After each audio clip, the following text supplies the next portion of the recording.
There were two young boys in the evening, and their mother said it's time for bed. So she follows them into their bedroom, and the little boys kneel down to pray.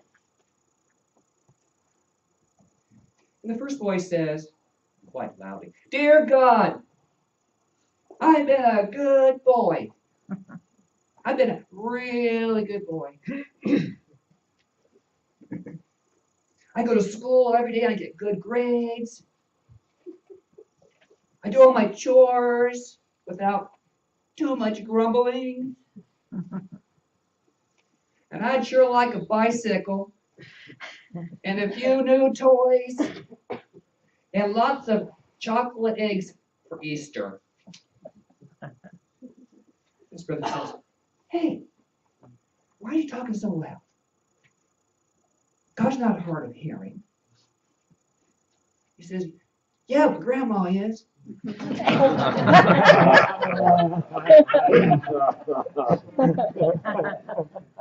I love kids. It's just so honest. Just so honest. So, happy Easter, rise and shine.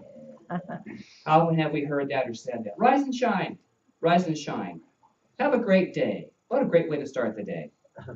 A day of spiritual magnificence. And, I might add, a great significance around the world. Easter is a big holiday. It's a big holiday. A day of signaling the end of one journey and the beginning of a new one. Well, last Sunday's lesson, The Journey Never Stops, was centered around the Palm Sunday story. Why do they call it Palm Sunday? It's not this. It is palm fronds laid out, making the way more easily traveled. Great celebration as we move from one journey into the next. It was a walk into the city of Jerusalem, which metaphysically means habitation of peace. Now,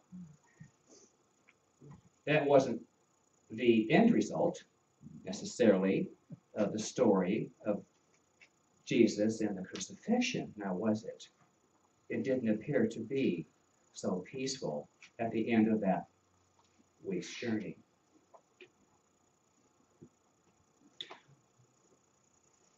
Now, Jerusalem in mankind, and you and I, is the abiding consciousness of spiritual peace. This is the metaphysical.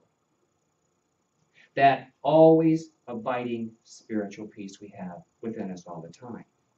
So within that context of Jerusalem, then, the idea is moving into peace. Now, along the way, sometimes in our journeys, we say we want the peace. And we really, truly, I believe, do want that peace. But along the way, there could be a few potholes and a few distractions and a lot of bullying of our ways to try and distract us along this path that we know we should take.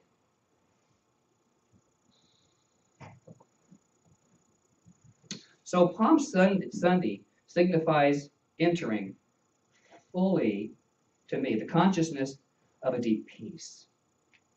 Of a deep, deep peace. Not yet realized. Not yet realized. And yet, something within us tells us we must do this thing. We must take this journey.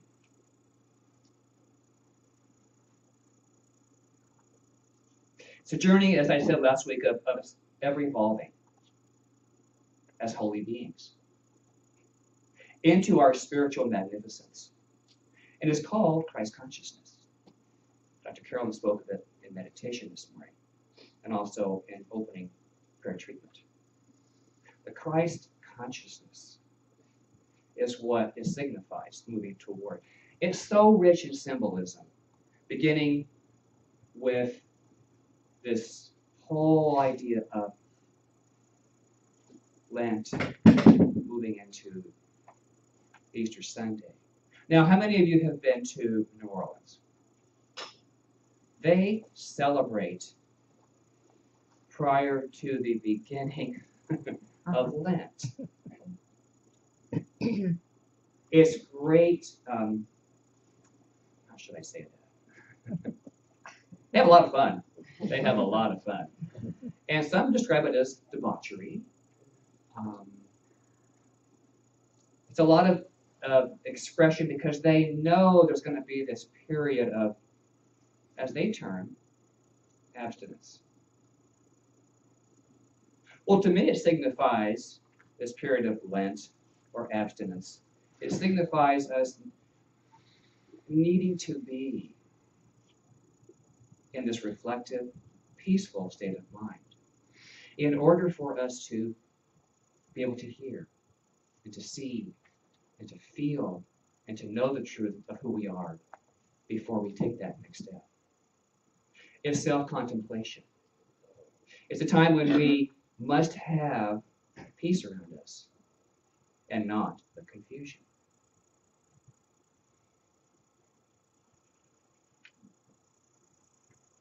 So it begins with Mardi Gras celebration to what's called Fat Tuesday. I always love that term, Fat Tuesday. It's the last day you can do all this stuff, eat, drink, party, and right at midnight, bingo, everything stops.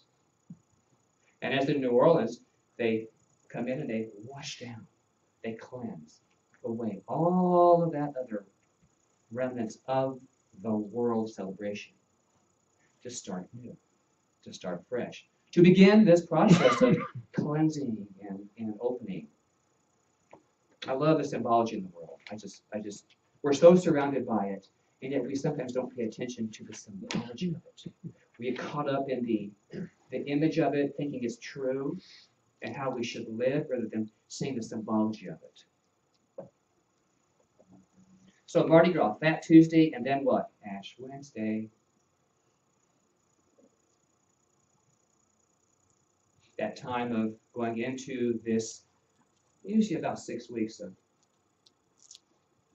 nothing, they say, giving up, giving over. Last week, I handed out, had you pick up, if you haven't, there's some out here. It's on fasting. And it's fast on and fast from and feast on.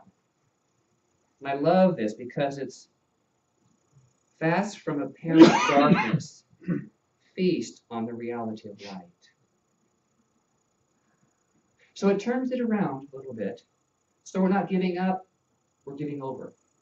We're turning on the light, taking away the darkness of the old thought.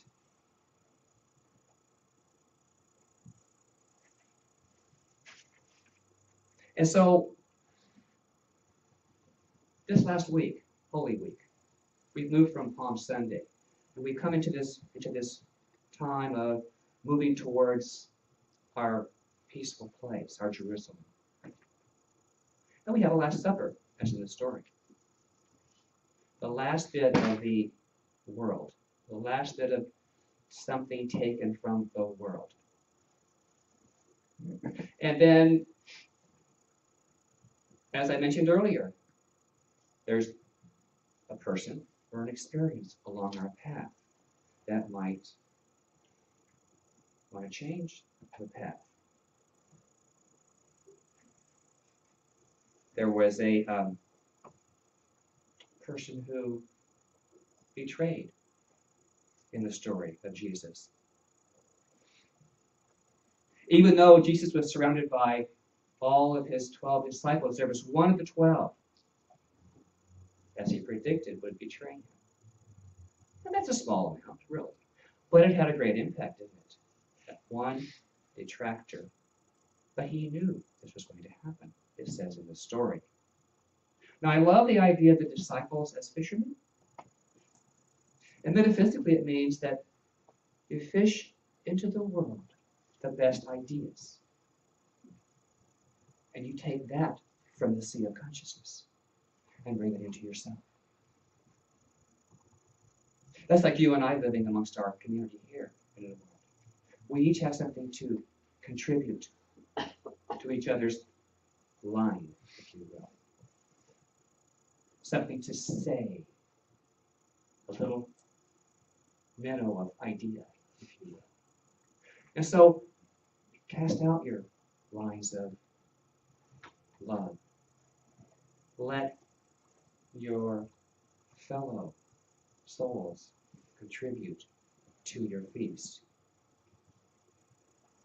Catching those living ideas in the material world of the water.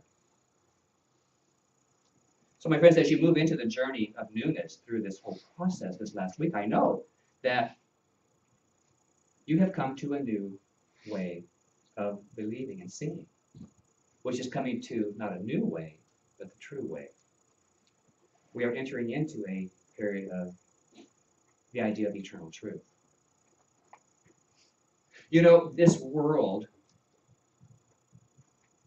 is not the truth of who you are. It's a world of theft. And the story of Jesus moving through the Holy Week is a story of us moving through into our greater idea of holy beings and loving individuals. You know, in this world, it does not give up easily on us because it is fueled by two or more. That two or more principle. When we live in a world that is fueled by a lot of thoughts that are not life supportive, we become challenged in our thinking. It is then that I encourage you to stay strong in your faith and stay strong in your principle. Well, we say where two or more are gathered, and most times we think of it from the spiritual side of things, and that works true. That works too, like here this morning. But in the world, it's working in a large way too. So it's a time to stay in the peaceful place, stay on your path, lining it with love. I know the Good Friday story of Jesus. It was laden with turmoil, ridicule, and the burdens of a great majority of the population at the time.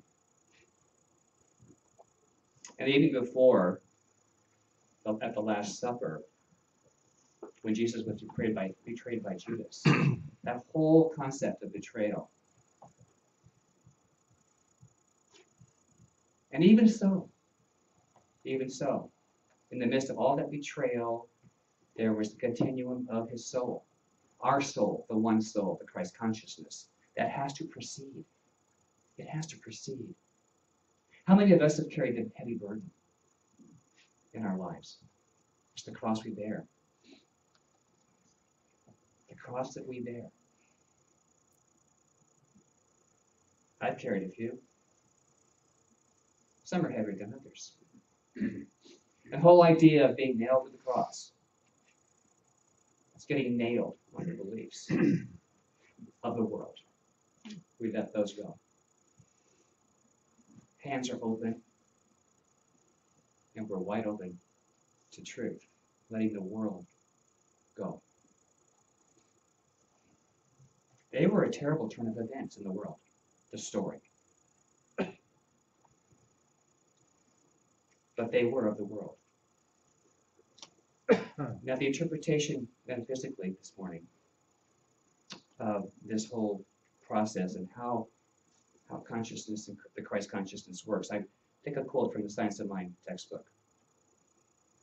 It's a good reminder. Remember, God is the silent power behind all things, always ready to pour into our experience that which we need.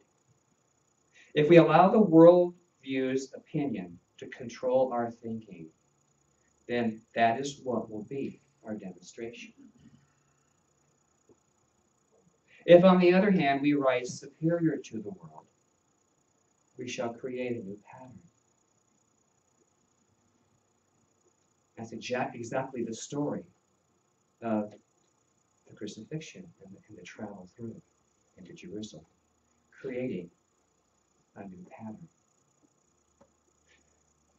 My friends, you must rise into the truth that you are first and foremost a child of the Most High.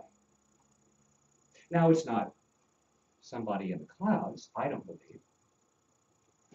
But we are children of the Most High, thinking that we can come to.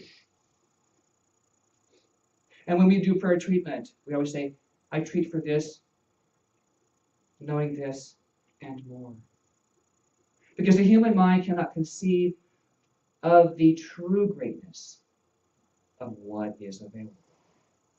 And that's we start to do that. That is our evolutionary process, over and over and over again. Coming through what we know, saying thank you very much. What else is there? It's Christmas time once a year. It's good to be like little kids at Christmas.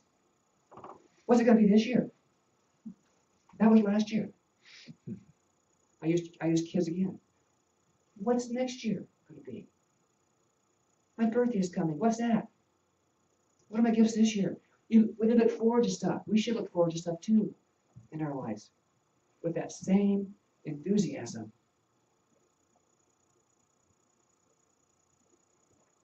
You are equipped with holy determination. Do you love that? Holy determination. That is pure spiritual of our birthright. Holy determination.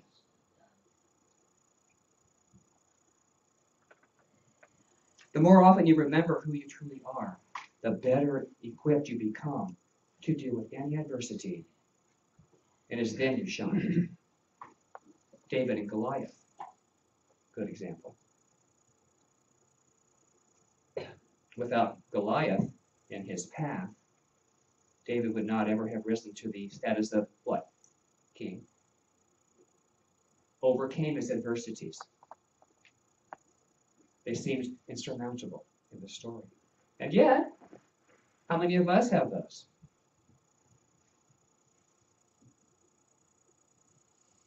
But there's always a way. There's always a way. When you know that and believe that there is something greater drawing you, all those distractions fall away. You know, those distractions I have found, and even our enemies, are there on purpose. Ouch. They're there on purpose. Because oppositions, I believe, are meant to encourage. They're meant to encourage you. They're meant to push you. They're meant to draw you. You would not be what you are today if it were not for the naysayers. How many have heard, you can't do that. You can't do that. You can't do that. Yes, I can. Don't tell them, you can't do that. I'm going to do it. Guess what I'm going to do it. Well, I share a story. In 1976, Reverend Louie and I had an idea to begin a salon, our own salon. Well, back in the day, we had to apply for a variance with the Planning Commission because from Bidwell Mansion to 9th Avenue was zoned professional, medical, residential. And a hair salon wasn't considered a professional business. Go figure. It's overall kind of a different bunch anyway. Artistic types. Well, so we call our attorney and he says, it's not going to happen. We said, well, can't we, let's just go. Okay. But it's not going to happen, I tell you. So we show up and the committee says, hair salons, stereotypically, window signs, neons, all kinds of ticky-tackies in the windows. And in a professional zone, you can't have that. And we said, we're not going to do that. We already have what we need to have coming to us. We're just changing locations. And there was one voice on the commission who said this. They say they don't need the items the city opposes. Why oppose them? She said. I say let them open their salon. The worst that could happen is if they fail. And I don't believe they will. That was almost 39 years ago. And since that time, as you know, if you travel the Esplanade, there are numerous hair salons up and down the Esplanade. So that was not our intent, that was not our vision for anybody else, it was just ours. And so my point here is, you are living the Easter week story each moment of your life, and you never know what stone you're going to roll back. You do not know. But the key is to have faith and trust in you and your ideas, and travel in the peaceful assurance that in truth, all is truly well. I keep this placard in my office. It's a reminder. It can be done. It can be done. Anything can be done that comes from within. The idea is that it's my idea. It's what I am drawn to do. So, beautiful beings, it can be done. Be grateful for all things, even those you might judge as oppositions. All is here to serve you and your soul's evolution. And it serves it right into and up to and adds into a greater Christ consciousness, the one you deserve. I'm going to conclude with a poem I think is very fitting. It's all one God. This is now the Unity poem. And it's entitled More Than Sufficient by Elizabeth Barnes. More than sufficient the love that surrounds me, guarding me, guiding me, lighting my way. Measureless peace with abiding contentment, flooding each hour of the wonder-filled day. Matchless the gifts that Spirit spreads for my choosing. Meadows, dew-gemmed in the rapture of dawn. Golden earth bathed in the sheen of the noontide. Stars, hung like beacons when daylight is gone. Singing of winds and the tapping of raindrops. Fields, blossom starred when the summer is new. Glory of autumn and bountiful harvests. Infinite offerings each season's through. Always abundantly, Spirit has provided. I know that His bounty will ever attend, meeting the needs of each day as it passes. Gracious Creator, omnipotent friend. Beloveds, holy ones, rise and shine. Happy Easter.